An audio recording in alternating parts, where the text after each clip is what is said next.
I nderuar Zoti Kryeministër, e nderuar zonja Zëvendës Kryeministre dhe Ministre e Infrastrukturës dhe Energjisë, të dashur kolegë dhe partnerë të dy institucioneve tona, Universitetit Politeknik dhe Ministrisë Infrastrukturës dhe Energjisë,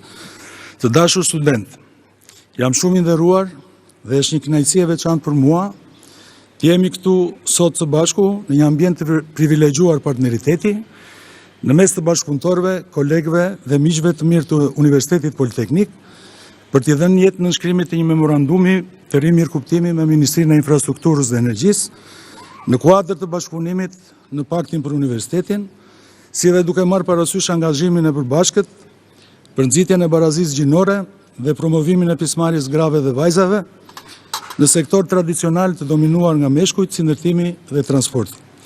Kjo iniciativë mbështetet edhe nga programi ndërtimi i urave të qëndrueshme në komponentin për trajtimin e ndekut gjinor të punësimit lidhur me ndërtimin e rrugëve. Jam shumë i kënaqur të theksoj partneritetin dhe bashkëpunimin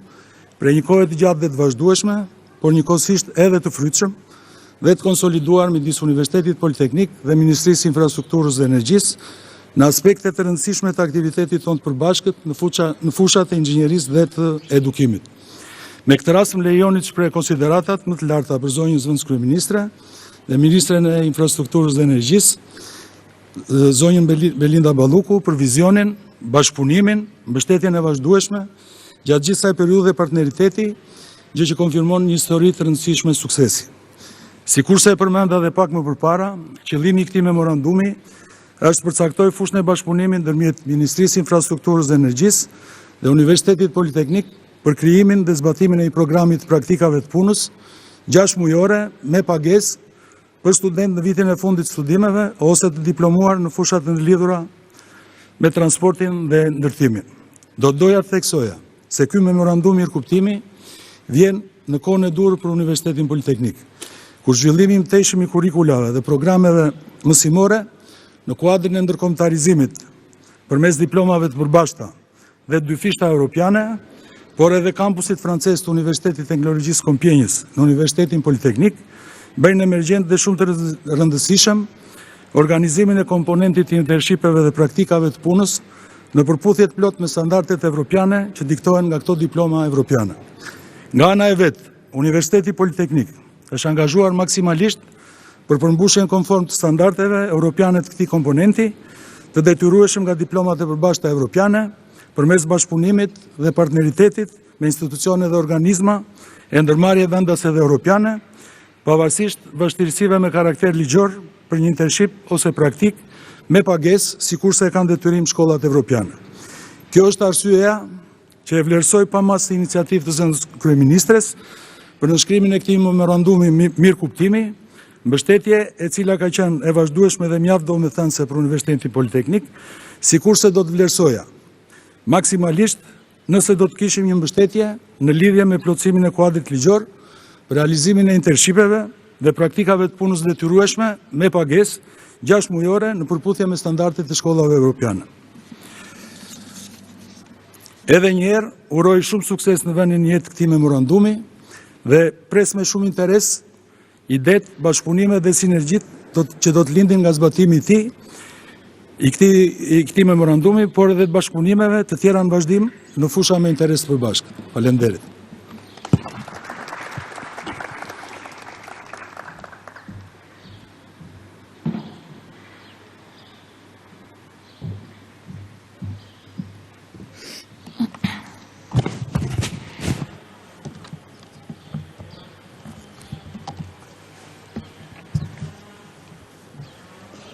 I nderuar kryeministër, i nderuar rektor, kolegë, student, para gjithashtu një muaj të mbar se ky është muaji juaj, tetori. Fillimi i një viti të ri shkollor për ju, me plot shpresa dhe plane për të ardhmen, por që këtë vit përkon edhe me një iniciativë të re, pjesë e Paktit për Universitetin. Pakti për Universitetin filloi në fund të vitit 2018 dhe nga ajo kohë Ministria e Infrastrukturës dhe Energjisë dhe Universiteti Politeknik i Tiranës kanë bashkëpunuar në mënyrë të ngushtë duke përfituar në mënyrë të anasjelt nga projektet dhe nga suporti që ne kemi marrë për sa i përket angazhimit të profesorëve dhe studentëve, por nga ana tjetër edhe nga praktikat që janë zhvilluar në Ministrinë e Infrastrukturës dhe Energjisë duke akomoduar mjaft student të këtij universiteti. Megjithatë, sot më shumë se kurrë është e rëndësishme që Shqipëria të punojë për ngritjen e një kapitali njerëzor i cili do t'i përgjigjet kërkesave të integrimit në Bashkimin Evropian dhe jo thjesht kërkesave të tregut tonë. Industria e rëndë,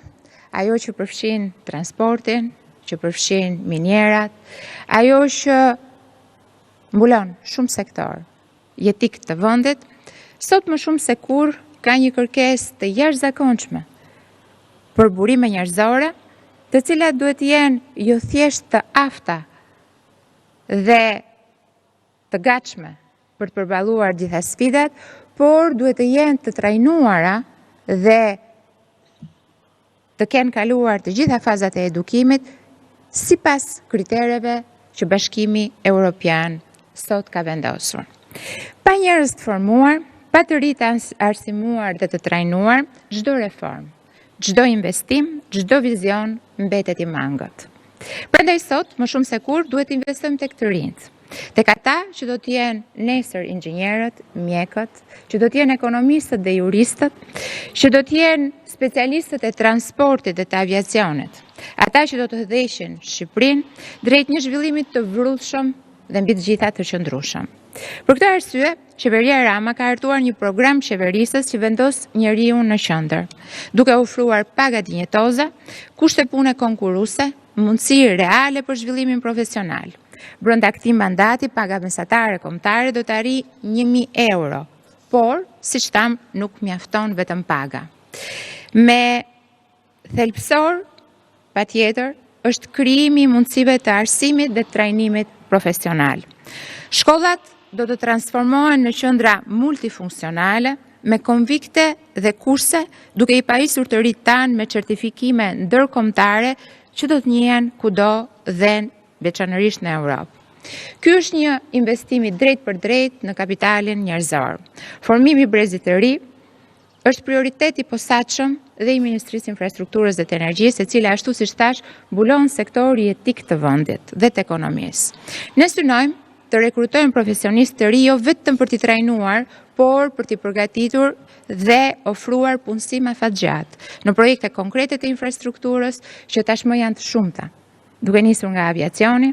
tek industria detare dhe padyshim tek energjia. Një pjesë e mirë e ekspertëve që punojnë në këto sektor janë në vitet e fundit të karrierës së tyre dhe do t'i duhet t'i lënë stafetën një gjenerate të re profesionistësh për të garantuar zhvillimin e vazhdueshëm të vendit tonë. Vetëm gjatë vitit 2024 dhe 2025, OSHE Group ka nisur një nga praktikat më të mira, duke hapur një thirrje për të rekrutuar sa më shumë inxhinier dhe teknik të rinj, duke ndryshuar kështu formatin e një ndërmarrje që ka më shumë se 6.000 punonjës dhe duke krijuar një traditë të kalimit të stafetës nga brezi në brez. Kemi patur 245 aplikime për 60 vende inxhinierësh dhe elektricistësh. Dhe nga ana tjetër, sot janë hapur sërish aplikime 223 të tilla, të cilat synojnë që të kenë edhe një grup të dytë, pra në vazhdimsi të atyre që u rekrutuar në vitin 2024. Të njëjtën praktik kemi ndjekur edhe në Alpetrol, ku vetëm pak muaj më parë në një thirrje ku morën pjesë 90 inxhinier dhe gjeolog, 20 prej tyre kanë nisur një praktik të paguar për një vit, duke pasur mundësinë që të ndjekim dhe traditat e mëparshme dhe ata të cilët vinë si praktikant dhe që performojnë më mirë të qëndrojnë në ndërmarrje, pra në Alpetrol, me një kontratë definitive. Këto nuk janë thjesht statistika, janë histori suksesi që tregojnë se kur u jepet mundësia, të rinjt shqiptar din të shkëlqejnë. Jam shumë e lumtur që sot çelim një tjetër dritare për të rinjt dhe që vazhdojmë bashkëpunimin e qëndësishëm me Universitetin Politeknik Tiranës. Dhe si që thash, kjo është në kuadër të paktit me universitetin dhe do të vazhdoj me të njëjtin ritëm. Marrëveshja që nënshkruajmë sot mes Ministrisë Infrastrukturës dhe Energjisë dhe Universitetit Politeknik të Tiranës shënon fillimin e një nisme të re, që këtë radhë lidhet me një tjetër ndërmarrje, institucion të rëndësishëm Republikën e Shqipërisë, që është Autoriteti Rrugor Shqiptar. Siç e tha dhe rektori, ka edhe një element tjetër ky bashkëpunim, barazinë gjinore. Banka Botërore, e cila është financuese e këtij programi, e ka një nga komponentët më të rëndësishëm barazinë gjinore. Por tek flisnim me rektorin dhe tek komunikonim edhe me zyrtarët e Bankës Botërore këtu, ne i shpjeguam që në industrinë e rëndë, në transport apo energji, në Shqipëri ka shumë gra dhe vajza që kontribojnë, dhe për të thënë të drejtën, ne nuk e kemi këtë barazi të munguar gjinore. Unë, që drejtoj sektorin, jam një grua. Drejtoresha e përgjithshme e infrastrukturës, Ariola Muka, që ka vite që drejton këtë sektor, është gjithashtu një grua. Disa nga zëvendësministrat në Ministrinë e Infrastrukturës dhe të Energjisë janë gra. Dhe nga ana tjetër, edhe në Autoritetin Rrugor Shqiptar ne kemi inxhiniere, juriste, ekonomiste që punojnë prej vitesh. Megjithatë, padyshim, është i mirëpritur ky program dhe ne do të nisim me këtë komponent të rëndësishëm. Nga ana tjetër, unë do desha që të sqaroja pak se si do të funksionoj, pasi edhe teknikalitetet janë të rëndësishme dhe besoj që të gjitha studentët janë të interesuara që të dëgjojnë. Programi i praktikës paguar parashikon vendosjen para arshës në fazën e parë të 10 praktikanteve me kohë të plotë. Kjo do të jetë faza e parë e programit, pasi do të ketë dhe një fazë të dytë e cila do të adresohet me 15 praktikante studente të tjera. Në varësi të ecurisë programit, ne do të jemi në koordinim të vazhdueshëm me Bankën Botërore për ta shtyrë në kohë dhe për të rritur numrat e praktikantëve që do të atashohen Autoritetit Rrugor Shqiptar. Kozgjatja e programit do të jetë 6 muaj për studentët e diplomuara, ndërkohë që për studentët që janë në vitin e fundit, kozgjatja do të jetë 3 muaj, duke u përputhur kështu plotësisht me kurrikulën tuaj, siç kemi dakordsuar edhe me universitetin. Pra në rastin e parë fillojmë në muajin nëntor dhe përfundon në muajin prill, dhe në rastin e dytë fillon në muajin mars dhe përfundon në muajin maj. Gjatë kozgjatjes së programit, praktikantët do të atashohen në sektor të ndryshëm të strukturës së Autoritetit Rrugor Shqiptar, si sektori projekteve, mirëmbajtjes, preventivimit, sektori mjedisit dhe impaktit social. Pjesë integrale e kurrikulës do të jenë gjithashtu vizitat e përjavshme në terren, ose thënë ndryshe, do të jeni detyruar që të shkoni një herë në javë në kantiera. Këto ju a them nga eksperjenca ime, mund të uleni në tryeza, mund të lexoni shumë projekte, mund të lexoni libra, por vendi ku ju mësoni më shumë është kantieri. Në kantier do keni mundësi të shikoni se si zhvillohet infrastruktura e vërtet dhe keni parasysh që ndoshta në një vend tjetër nuk është kaq e mundur që të ketë kantiere të ndryshme me tipologji të ndryshme, por në Shqipëri këtu e kemi këtë mundësi. Pasi ndërtohet nga veriu deri në jug dhe mund të shikoni se si ndërtohen infrastrukturat e rënda, siç është rasti i urave apo tuneleve, që edhe sot që flasim, pavarësisht se kemi dorëzuar shumë prej tyre, kemi të tjera që janë proces, apo të dalloni llojet e ndryshme të gjeologjisë që i keni parë në aula dhe auditorët e universitetit, por është komplet ndryshe që të shikoni në terren. Dhe kjo do jetë pjesa më e bukur në mendimin tim e kësaj praktike. Nga ana tjetër, keni parasysh që me fillimin e linjës hekurudhore Tiranë-Durrës, e cila duhet nisë operimet brenda vitit 2026, do të nevojiten punonjës të trajnuar në mënyrë të ngjashme me stafin e kontrollit të trafikut ajror. Jemi duke kaluar në një nivel tjetër. Më kujtohet kur unë fillova të drejtoja trafikun ajror, ishte një nga punët më të kërkuara, pasi me të vërtet bëhej fjalë për një trup të zgjedhur, elit, prej 70 personash, ndërkohë që sot ne do të zhvillohemi në mënyrë paralele dhe në 2 sektor të tjerë modern, që është ai i kontrollit detar, duke pasur parasysh të gjithë projektet që Republika e Shqipërisë ka dhe masterplanin që jemi duke dizenjuar për të pasur në 476 kilometrat e bregdetit ton disa marina moderne dhe të qëndrueshme, bazuara mbi inovacionin dhe nga ana tjetër të gjithë rrjetin e kurudor, i cili do të kontrollohet me dispečeri të ngjashme me ato të aviacionit. Të gjithë këta specialistë duhet dalin nga radhët tuaja. Dhe sot do të përfitoja nga rasti për t'ju thënë edhe një fakt tjetër shumë të rëndësishëm. Në javën e ardhshme, pra duke nisur diku nga data 10 tetor, një nga kompanitë më të mira për sa i përket mirëmbajtjes së avionëve, do të vinë në Shqipëri për të nisur intervistat e para dhe për të rekrutuar 40 punonësit e parë, të cilët hynë në një industri të re, industria e mirëmbajtjes së avionëve. Diçka që nuk e kemi pasur deri më sot. Kjo është një kompani italiane ekselence, e cila ka hyrë në marrëveshje me aeroportin ndërkombëtar të Vlorës për të ngritur atje hangarët e parë dhe për të punësuar vetëm punonjës shqiptar. Djem dhe vajza, të cilët kanë studiuar apo janë duke studiuar në fusha të ndryshme të inxhinierisë dhe duke i dhënë një formim që ne sot nuk e kemi në kurrikulat tona, por që sigurisht po të kemi një treg në të ardhmen, në bashkëpunim edhe me Universitetin Politeknik, ne do të diskutojmë se si ta kthejmë pjesën e aviacionit, avionics më saktë, por edhe pjesën e navigimit në një kurrikul permanente të këtij fakulteti. Nga ana tjetër, duhet kemi parasysh që sot shumë fusha po bazohen mbi inovacionin. Ose do të thoja më saktë, gjithçka po bazohet mbi inovacionin dhe qeveria shqiptare ka një prioritet tashmë, ne kemi edhe një ministre, e cila vjen si një produkt i inteligjencës artificiale. Trafiku rrugor, duke nisur nga viti 2026, do të jetë gjithashtu një nga sektorët ku inovacioni do të lulsoj, përmes një qendre të monitorimit të trafikut, apo përmes kamerave inteligjente që do të ndihmojnë të gjithë procesin në të gjitha akset kombëtare duke nisur me 200 kilometrat e para. Aviacioni ka qenë gjithmonë inovator, por do të shkojë dhe më tej. Tashmë, me numrin e fluturimeve dhe me numrin e pasagjerëve që ne përpunojmë në një nga aeroportet tona, siç është rasti i Rinasit, ku ka arritur në 53.000 pasagjerë në një ditë, që dikur ne mbanim si ditë të shënuar një rekord me 20.000 pasagjerë, sigurisht inovacioni duhet jetë prezent. Por inovacioni nuk zëvendëson në asnjë rast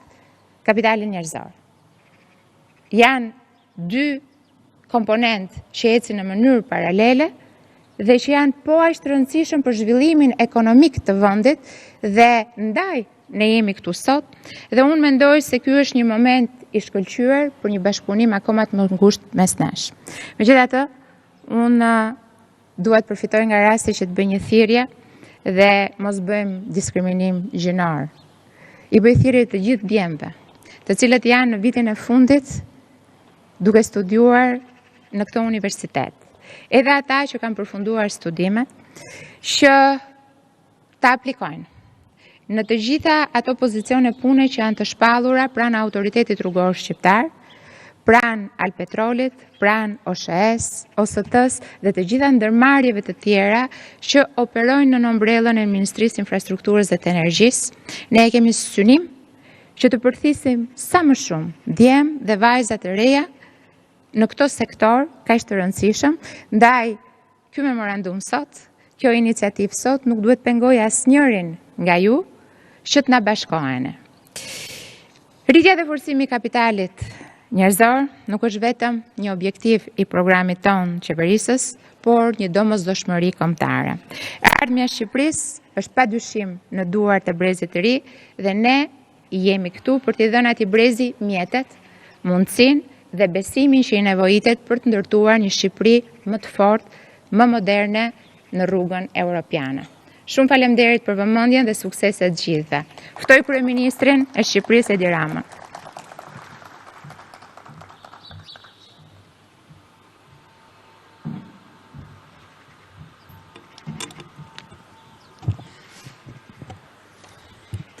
Përshëndetje të gjithëve. Shumë faleminderit për pranin tuaj në këtë aktivitet, i cili përmban një moment rëndësishëm në rrugën e thellimit të bashkëpunimit mes qeverisë dhe universitetit dhe pa përsëritur shumë çka që u tha këtu, dua të sjell në vëmendje faktin se qysh kur ne e shpallëm paktin për universitetin, procesi i ndërveprimit me universitetin sipas fushave ka njohur zhvillime të vazhdueshme dhe eksperienca na ka mësuar që në këto bashkëpunime me fakultete të ndryshme ka shumë për të mësuar, por njëkohësisht ka gjithmonë më shumë për të bërë. Dhe programi i sotëm është shprehje e këtij fakti, por njëkohësisht përtej këtij programi, i cili do të mundsoj rekrutimin për një praktik të veçantë për një numër studentesh të këtij universiteti, ne duam që të shkojmë edhe më tutje dhe duam që të artikulojmë edhe më shumë programe të posaçme të kësaj natyre për t'i dhënë mundësi të gjithë atyre që studiojnë në universitet që të fillojnë të materializojnë një perspektivë të nesërmes pa mbaruar ende studimet dhe që të përfshihen në praktika pune të cilat ju hapin atyre këtë perspektivë dhe ju sigurojnë një informacion të domosdoshëm lidhur me si mund të bëhen pjesë e përhershme e trupave të ndryshme që operojnë në funksion të interesave të shtetit shqiptar, dhe nga ana tjetër për të krijuar ura të reja, kanale të reja bashkëpunimi në mënyrë që investimet dhe mbështetja e drejt për drejt e qeverisë për universitetin të shkojë pikërisht në funksion të përfitimit të ndërsjellë. Të përfitimit ndërsjellë ku ajo çka universiteti përfiton të materializohet në jetën konkrete të studentëve dhe ajo çka shteti investon të materializohet në impaktin që këta studentë kanë në rritjen e cilësisë së punës së strukturave përkatëse shtetërore. Praktikat e punës tani më janë bërë rutinë dhe çdo vit ne kemi një numër të konsiderueshëm studentësh të cilët kanë mundësinë të shfrytëzojnë këto praktika pune për të realizuar pikërisht këtë tranzicion midis aulave të universitetit dhe frontit të punës në jetën e përditshme, ndërkohë që, siç e tha rektori para meje, ndërkombëtarizimi është një proces që ka filluar të na japi rezultatet e para, por që kërkon që bashkarisht qeveria dhe trupa drejtuese e universiteteve të shtyjnë më shumë në mënyrë që shumë nga koha e humbur të mund të rifitohet. Dhe ne po bëjmë shumë përpjekje për të sjellë realitete të reja akademike nga jashtë brenda në Shqipëri dhe duam njëkohësisht që të mbështesim edhe më shumë çdo përpjekje që bëjnë universitetet për t'u hapur ndaj botës edhe për t'u krijuar studentëve të tyre këtu në Shqipëri mundësinë që të marrin drejt për drejt, si të ishin jashtë, atë çka bota jashtë në të gjithë rrjetin e universitetet veta ofron. Po ashtu më vjen shumë mirë që pakti për universitetin funksionon edhe në drejtim të përmirësimit infrastrukturës dhe faktikisht ky universitet po fuqizohet me 2 struktura të reja, moderne, cilat do të garantojnë hapësirë dhe kushte optimale për studentët, që nga inxhinieria deri tek gjeologjia, dhe patjetër që ne nuk do të mjaftohemi me kaq, sepse përtej kësaj infrastrukture të re dhe domosdoshme, është po kaq e domosdoshme që ne të mbështesim universitetin për të fuqizuar me laboratorët e nevojshëm, për të fuqizuar me teknologjinë e nevojshme në mënyrë që ndryshimi epokal që po ndodh kudo në botë ta përfshi fuqimisht edhe universitetin. Dhe në fund dua ta mbyll pikërisht me këtë ndryshim dhe me domosdoshmërinë që në çdo universitet ne të krijojmë sa më parë hapësirat për t'i dhënë mundësi pedagogëve, për t'i dhënë mundësi studentëve që të aktivizojnë talentet dhe dijet, por dhe kuriozitetin e tyre intelektual për inteligjencën artificiale. Është absolutisht e domosdoshme, por është dhe absolutisht e mundur. Dhe mbi të gjitha, ajo çka e bën egzaltuese inteligjencën artificiale është se ka pak rëndësi se në cilën pikë të globit ndodhesh dhe ka pak rëndësi se në cilin rresht të klasifikimit të vendeve ndodhet vendi ku ti jeton, pasi përmes inteligjencës artificiale mund të bëhen kapërcime epokale, të cilat përndryshe do ishin krejtësisht pamundura, pavarësisht talenteve, pavarësisht ambicjeve, pavarësisht vullnetit. Kështu që në funksion të kësaj që thash, ne do të përgatitemi që edhe në buxhetin e vitit të ardhshëm dhe në buxhetet e viteve të ardhshme të kemi një komponent që të mbështesim të gjitha sprovat që do t'ja vlejnë të mbështeten në këtë drejtim dhe për këtë arsye ju përfitoj nga rasti të bëj thirrje pedagogëve, të bëj thirrje studentëve që të angazhohen sa më shumë për të punuar së bashku në funksion të rritjes së komponentit të inteligjencës artificiale në të gjithë hapësirat e universiteteve tona. Ju falenderoj shumë dhe uroj shumë që për studentet që do të përfshihen në këtë program që synon rritjen e numrit të vajzave në një fushë ku në fakt ne nuk është se kemi një problem të pabarazisë gjinore, por programi është një program i tillë dhe nuk kemi po ashtu asnjë arsye që ta refuzojmë, për sa kohë programi hyn në një kuadër më të gjerë ndërveprimi me një institucion të rëndësishëm ndërkombëtar. Unë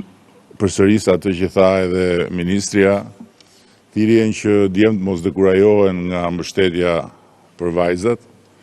që burrat mos ta humbasin durimin nga mbështetja për gratë. Tani më edhe koha po e provon që mbështetja për gratë dhe vajzat është investimi më i duhur dhe më i frytshëm. Dhe unë shpresoj që të jetë një investim që qoftë për inat t'i motivoj më shumë burrat,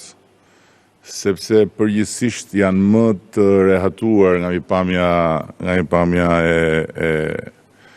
procesit të menduarit se sa që janë gratë dhe vajzat.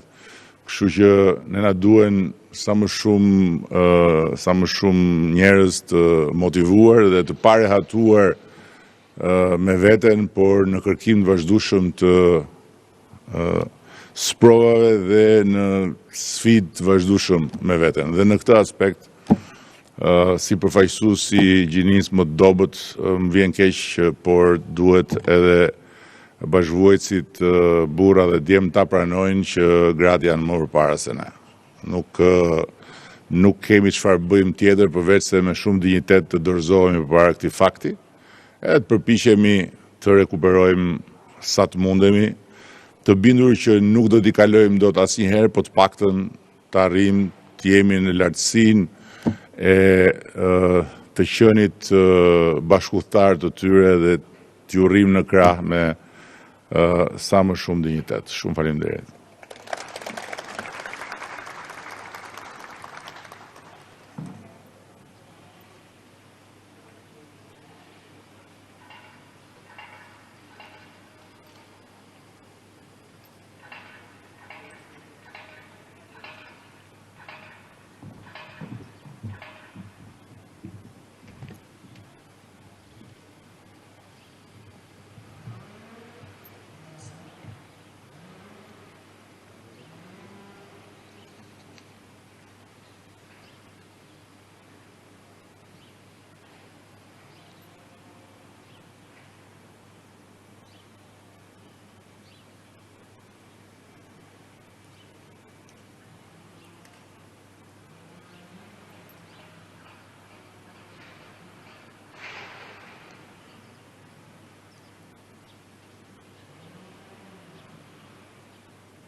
Faleminderit gjithëve.